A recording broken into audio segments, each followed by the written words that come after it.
சகோதரர் நிர்வயர்பாய் அவர்கள் தனது அனுபவத்தில் கூறுகின்றார். 1960ஆம் ஆண்டு நடந்த ஒரு சம்பவம் எனக்கு நினைவிருக்கின்றது. அச்சகத்தில் பணியாற்றிய எனது நண்பன் ஆரம்பத்தில் இந்த ஆன்மீக அமைப்பை எதிர்த்தார். மேலும் செய்தித்தாள்களில் பாபாவிற்கு எதிராக பல கட்டுரைகளையும் எழுதியிருந்தார். அவர் ஒரு நாள் பாபாவை சந்திப்பதற்காக வந்தார். பாபாவை சந்தித்த சில நிமிடங்களிலேயே அவர் மனம் திருந்தி, பாபா, நான் ஒரு பெரிய பாவத்தை செய்துவிட்டேன். ஓம் மண்டலியை பற்றி எதிர்மறையான கருத்துக்களை எழுதியுள்ளேன், உங்களை எதிர்த்துள்ளேன். ஆகவே இன்று நான் இந்த தவறை உணர்ந்து விட்டேன், என்னை மன்னித்து விடுங்கள் என்றார். பாபா புன்னகையுடன், குழந்தாய், கடந்த காலத்தில் நடந்தவை அனைத்தும் நாடகமே. இப்பொழுது கடந்த காலத்தை நினைவில் கொள்ளாதே. பத்திரிகையாளர்கள் தாங்கள் கேட்கும் வதந்தியையே எழுதுகின்றார்கள். இந்த விடயங்கள் பாபாவை தொந்தரவு செய்வதில்லை. எல்லோரும் உண்மையை அறிந்து கொள்வார்கள். அதனால் நீ வருந்த வேண்டிய அவசியமில்லை என்று அன்புடன் கூறினார்.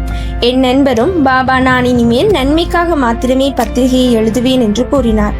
பாபாவை போன்று அனைவரையும் மன்னித்து ஏற்றுக்கொள்ளும் கருணைக்கடலை நான் பார்த்ததே இல்லை.